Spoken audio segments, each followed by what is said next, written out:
नमस्कार, insider live देख रहे हैं आप। मैं हूं निखिल। देखिए, बिहार में अब खनन विभाग जो है वो पूरे एक्शन मोड में दिख रहा है। एक तरफ लगातार जो है बालू खनन माफियाओं पर कार्रवाई की जा रही है, तो वहीं अच्छी राजस्व की भी वसूली की जा रही है। देखिए, उप मुख्यमंत्री विजय कुमार सिन्हा जो हैं इस विभाग के मंत्री हैं और उसके बाद जो है काफ़ी उपलब्धियां गिना रहे हैं। क्या कुछ कह रहे हैं, पहले एक बार सुने। माननीय डिप्टी सीएम सर के गाइडेंस में विभाग ने पूरे साल अच्छा काम किया और जो टारगेट हमारा था, रेवेन्यू कलेक्शन डिपार्टमेंट है, ये राजस्व का ये हम लोग का डिपार्टमेंट है, तो उसमें जो साल भर का क्या उपलब्धि रहा, क्या लक्ष्य है, उसके बारे में हमारे माननीय मंत्री महोदय, माननीय डिप्टी सीएम साहब आप सभी को ब्रीफ करेंगे। सर, आज सभी प्रेस मीडिया के बंधुओं को मैं हृदय से स्वागत भी करते हैं और बधाई भी देते हैं कि जिस बालू को माफिया से जोड़कर बिहार के छवि को धूमिल किया जाता था, आज कुशल प्रबंधन एवं नियमित अनुश्रवण के फलस्वरूप खान एवं भूतत्व विभाग द्वारा वित्तीय वर्ष 2024-25 में अब तक का सबसे ज़्यादा राजस्व वसूली की गई है। आज तक के पूरे रिकॉर्ड में निर्धारित लक्ष्य 3500 करोड़ के विरुद्ध खान एवं भूतत्व विभाग को 3569 करोड़ का राजस्व समाहरणालय किया गया है, जबकि 40 बालू घाटों के प्रत्यार्पण के बावजूद विभाग यह लक्ष्य प्राप्त किया है। लगभग 25% घाट लोग आपस कर दिए। नई खनन नीति लूट की छूट बंद होने के कारण विभाग के अंदर अनियमितता रोकने के कारण कई लोग घाट सरेंडर किए।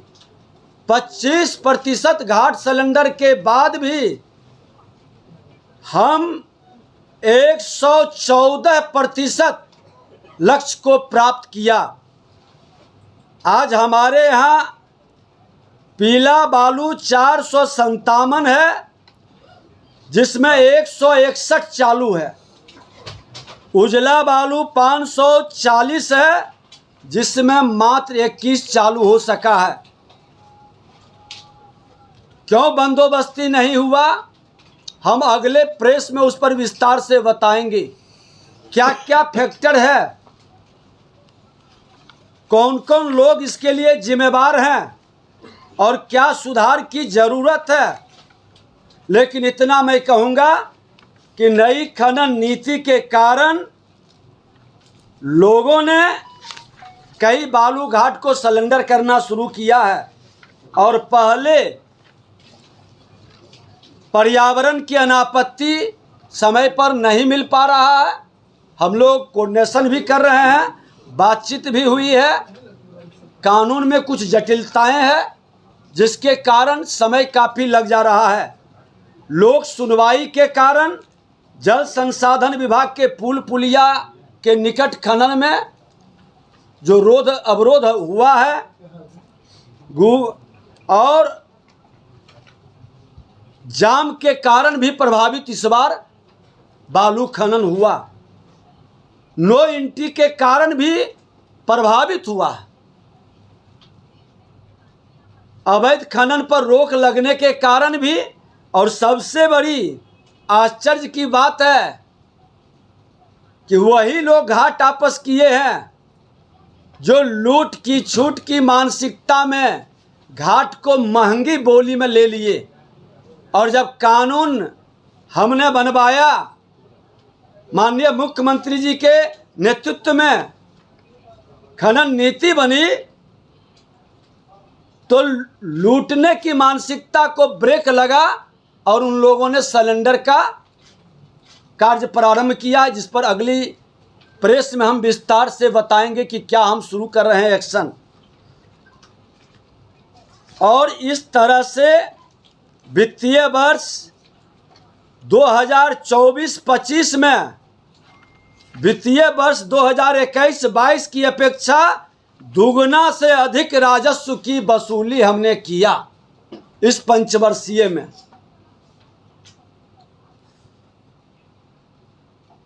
बिना गोली चले, बिना नरसंहार हुए आज हम ये सफलता को बिहार सरकार प्राप्त की है। कोई जातीय उन्माद नहीं फैला, कोई नरसंहार नहीं हुआ, हमारे विभाग के पदाधिकारी को कोई पीटने का काम नहीं कर पाया। हमने उसको भी सशक्त किया, मजिस्ट्रेट की ताकत दिया है कि जहां जरूरत पड़े तुम लाठी भी बरसाओ, गोली भी चलवाओ, अवैध खनन कतई नहीं होने देंगे। आज इसका असर कई जगह प्रत्यक्ष अप्रत्यक्ष पड़ा है। राज्य में ओवरलोडिंग बंद लगभग हो गया। अक्टूबर माह 2024 में खनन नीति में किए गए सख्त प्रावधानों के पश्चात अवैध खनन में प्रभावी नियंत्रण स्थापित हुआ और दूसरी ओर ओवरलोडिंग लगभग नगण्य हो गया है। आप सब लोग हमारे खास करके यूट्यूबर और social media, print media, press media के बंधु भी हैं। ओवरलोडिंग अवैध खनन पर हम 10,000 और 5,000 का इनाम भी घोषित किए हैं। उसका भी बड़ा प्रभाव पड़ा है। आज इसका असर देखिए नई खनन नीति का कि पुल पुलिया एवं सड़क सुरक्षित हो गया। ओवरलोडिंग के कारण जो पुल पुलिया सड़क को क्षति पहुंचती थी, आज उसके रख रखाव आसान हो गए और पथ निर्माण विभाग के मंत्री होने के नाते हमने ही उस समय शुरू किया था अनुरक्षण नीति का, पुल पुलिया और सड़क का, जो अब वहाँ के भी वर्तमान मंत्री कैबिनेट में भेज रहे हैं। मैं बधाई देता हूँ। ये अनुरक्षण नीति हमने बनाया, हेल्थ कार्ड पुल पुलिया सड़क का बनाया और एक नीति और वहाँ हमने शुरू किया।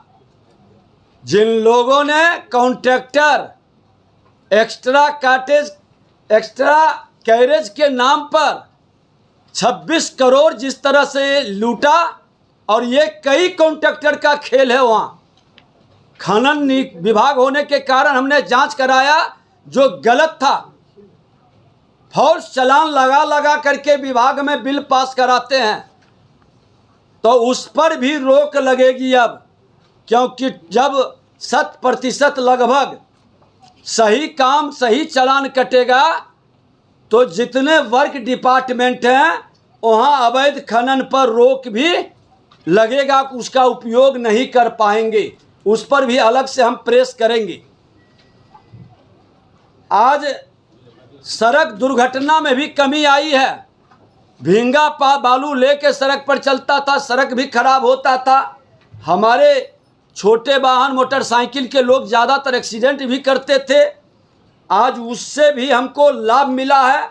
आप देखेंगे एक्सीडेंटल घटनाओं में, खास करके 2 व्हीकल में, इस तरह की घटनाओं में कमी आई। पुलिस और थाने पर भी लगाम लगा।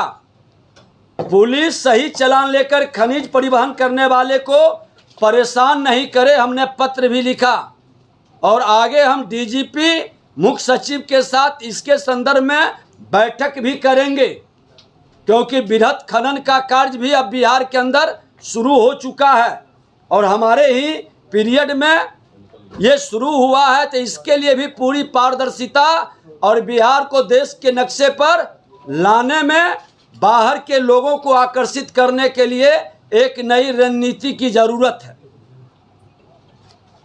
और हमने निर्देशित पुलिस थाने को भी, संबंधित विभाग को किया है कि कोई भी खनन पदाधिकारी की उपस्थिति में जांच करने एवं जांच जब्ती की सूचना 24 घंटे के अंदर जिला समाहर्ता को देने हेतु करे निर्देश दिए हैं। इस प्रावधान से पुलिस और थाने पर लगाम लगेगा। अभी मुजफ्फरपुर के अंदर एक थाना है जो हमारे खनन पदाधिकारी लिख के दे दिए और लगभग 15 दिन तक उन्होंने एफआईआर नहीं किया। पैसे की वसूली और दोहन में मैंने एसपी से भी बात किया कि त्वरित एक्शन लीजिए। और जो लोग इस तरह के एक्शन में, कौन कौन थाना है? खुदा है क्या, बता देंगे अगली प्रेस में। इस तरह की मानसिकता कतई स्वीकार नहीं होगी। और मैं बता दूं कि अराजकता फैलाने वाले राजद कांग्रेस के पीरियड के मानसिकता के नेता हो या पदाधिकारी, अब बिहार को कतई स्वीकार नहीं है। 21वीं सदी का विकसित बिहार बनाना है तो अपराध भ्रष्टाचार मुक्त वातावरण बनाने वाले पदाधिकारी का सम्मान और इसको जो ताकत प्रदान करता है वैसे बिहारी योद्धा का सम्मान की जरूरत है। आज मैं आपको बता दें कि ओवरलोडिंग अवैध खनन की गाड़ी पकड़वाने वाले को जो पुरस्कार दे रहे थे वो आगे भी जारी रखेंगे। ये वित्तीय वर्ष 25 और 26 में भी वो जारी रहेगा। उसका बड़ा असर और बड़ा लाभ राज्य को हो रहा है और बिहारी योद्धाओं को हम सम्मानित भी करेंगे। हर जिले के अंदर वैसे लोगों की सुरक्षा को ध्यान में रख के जो गोपनीयता रखना चाहें या जो सम्मान लेना चाहें, दोनों ऑप्शन खुला रहेगा। खुल करके सम्मानित करके इस तरह के लोगों का मनोबल बढ़ाएंगे जो भ्रष्टाचार और अपराध के विरुद्ध अपने विकसित बिहार बनाने के लिए विकारों से मुक्त होकर बंधनों को तोड़कर आगे आएंगे। हम उसका सम्मान करेंगे। वर्क डिपार्टमेंट में काम करने वाले संवेदक अवैध खनन का उपयोग बंद करें, नहीं तो 25 गुना फाइन लगेगा और उनके चालान की भी जांच हम शुरू करेंगे। कार्य विभाग को अपने परेशानियों में विधिवत लघु खनिजों के लिए मालिकाना फीस की कटौती संवेदक के विपत्र से कर खनन शीर्ष में जमा करना है। संवेदकों द्वारा वैध स्रोत से ही लघु खनिज प्राप्त किया गया है, इसके लिए उन्हें कार्य विभाग को परिवहन चालान परमिट समर्पित करना अनिवार्य है। और सरकारी परियोजनाओं में अवैध रूप से खनिज का उपयोग किसी भी परिस्थिति में नहीं होने दिया जाएगा। सिर्फ एमएलए एमपी फंड का जो 15 लाख से नीचे विभागीय या उनका है उसको हमने इस वित्तीय वर्ष में राहत दिया है, क्योंकि चुनावी वर्ष है। सत्ता और विपक्ष हर पक्ष के लोगों ने सदन में हमने इसका घोषणा भी किया था। राज्य सरकार का नुकसान करने वाला राज्य का हितैषी कतई नहीं हो सकता।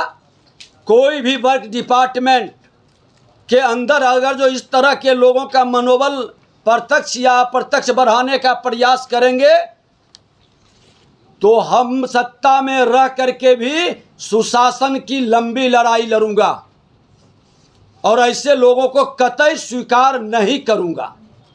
मुख्यमंत्री जी, प्रधानमंत्री जी का निर्देश स्पष्ट है और आज हमारे गृह मंत्री जी ने कहा है कि भ्रष्टाचार की मानसिकता का पतन और अंत करने का यही समय है और सही समय है ये 2025।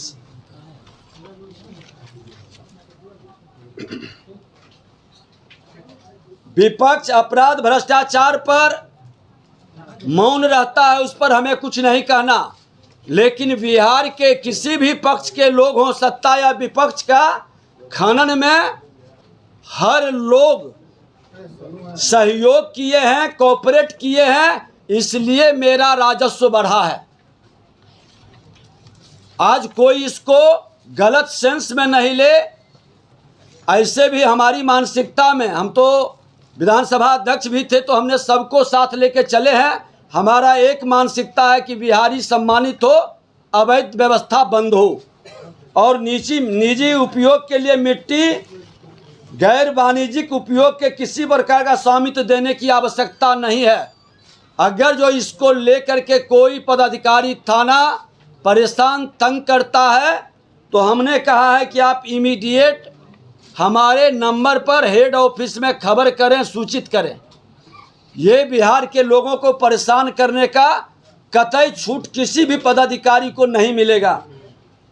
आज ट्रक वाले को भी हमने राहत दिया है। लोगों ने ट्रक का हड़ताल भी बीच में शुरू करवाया मार्च महीने किया था कि इसका राजस्व पर प्रभाव पड़े, ये फेल करें।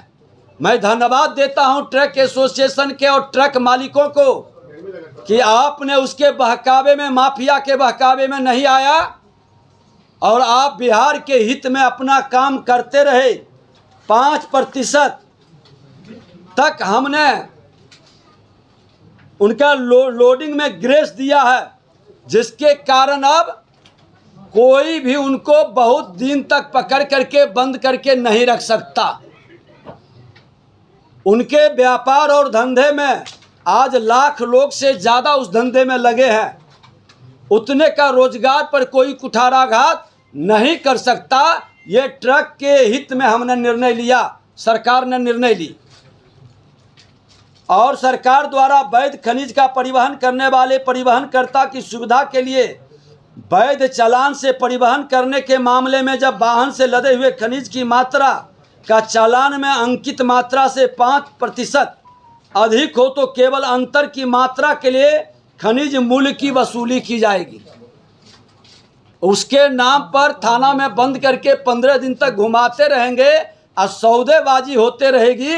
ये अब नहीं हो रहा, और कहीं कर रहा है तो हमने अपना नंबर भी जारी किया है, जिस पर वो तुरंत सूचित कर सकते हैं व्हाट्सएप नंबर पर। के अनुसंधान एवं रोकथाम के लिए जिला स्तर पर खनन टास्क फोर्स गठित है एवं इसकी नियमित बैठक कर जिला अंतर्गत अवैध खनन, परिवहन एवं भंडारण के विरुद्ध कार्रवाई का अनुसरण किया जा रहा है। अवैध खनन के विरुद्ध कठोर एवं त्वरित कार्रवाई तथा नियमों का पालन कर खनन परिवहन करने वाले को पुलिस प्रशासन बेवजह तंग नहीं करे, इसके लिए सभी खनिज विकास पदाधिकारी को मजिस्ट्रेट की शक्ति हमने प्रदान की है। बिहार सरकार, माननीय बिहार के मुख्यमंत्री नीतीश कुमार जी की अध्यक्षता में, जिससे उनका आत्मविश्वास और मनोबल में बढ़ोतरी हुआ है। आज जन शिकायत के लिए भी विभाग द्वारा helpline number 0612221536 WhatsApp number, mobile number 9472238821, email number भी है mines-bihar@governmentinbihar कंट्रोल कमांड mines@gmail.com जारी किया गया है, जिस पर आम जनता से प्राप्त अवैध खनन, परिवहन एवं भंडारण की शिकायतों को दर्ज करते हुए संबंधित जिलों द्वारा त्वरित कार्रवाई सुनिश्चित की जा रही है। मैं होता था अपराध का गिरोह पैदा होता था, जिसको हम अपराधी कहते हैं, वो अपराधी नहीं था। सरकार की गलत नीति के कारण राजद के पीरियड में वर्चस्व की लड़ाई में वो माफिया और वो अपराध का सरगना बन जाता था। आज वो लखीसराय जिला में 164% राजस्व की प्राप्ति हुई, नंबर 1 पर रहा। नंबर 1 पर लखीसराय 164% राजस्व की प्राप्ति में रहा। दूसरा शेखपुरा है जो 158%, तीसरा भोजपुर है जो 145%, चौथा रोहतास है जो 141%, पांचवा 131% पर बांका है, छठा 124% पर नालंदा है, 118% पर जमुई है और नवादा 116% पर है, गया 108% पर है, कैमूर 107% पर है। पटना कहाँ है सर? चालू में रहा वह 67% पर औरंगाबाद।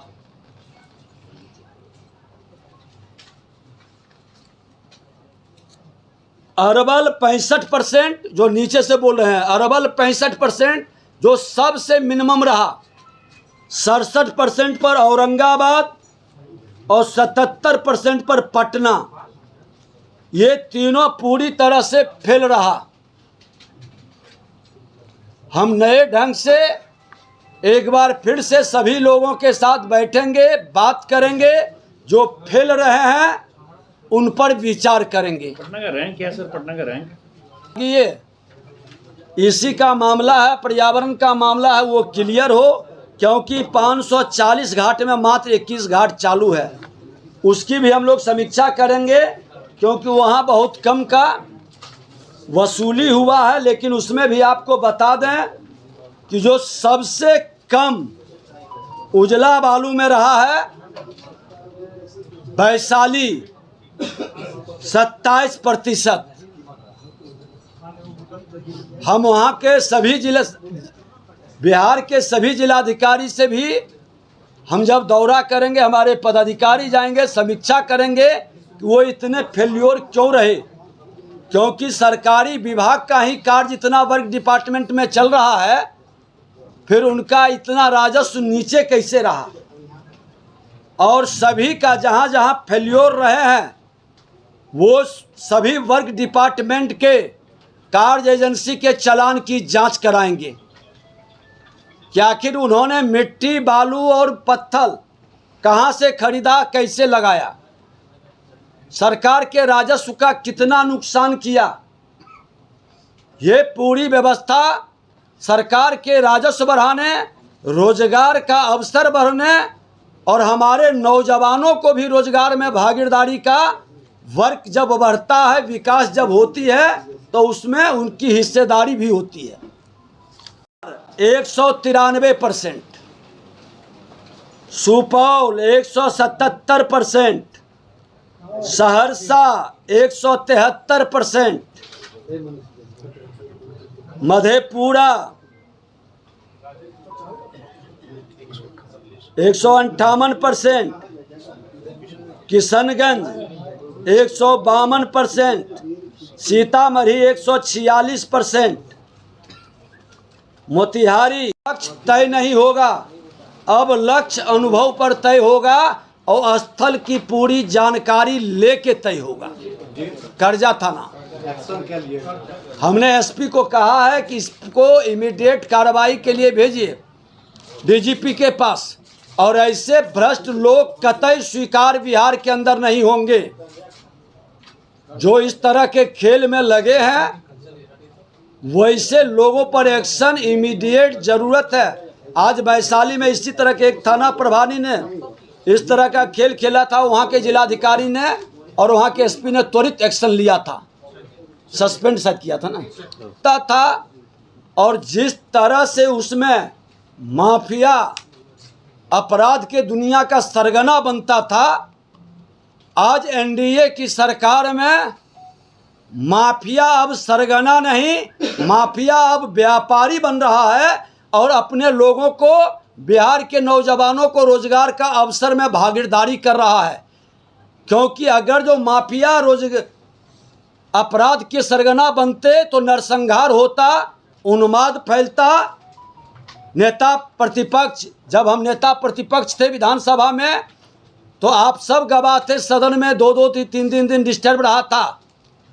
1000 राउंड के लगभग लोग बताते शिकायत की थी, गोली चला था यही कोइलवर में, कई लाशें गिरी थी, लाशों को भी छुपाया गया था।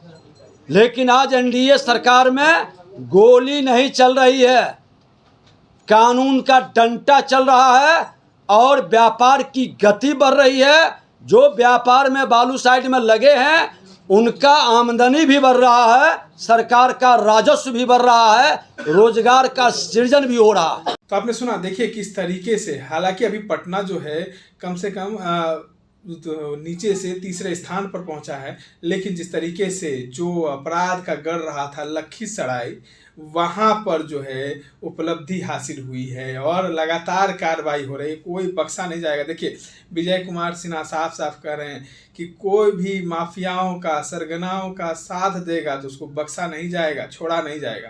इस तरह के तमाम अपडेट्स के लिए बने रहे इनसाइडर लाइव के साथ। धन्यवाद।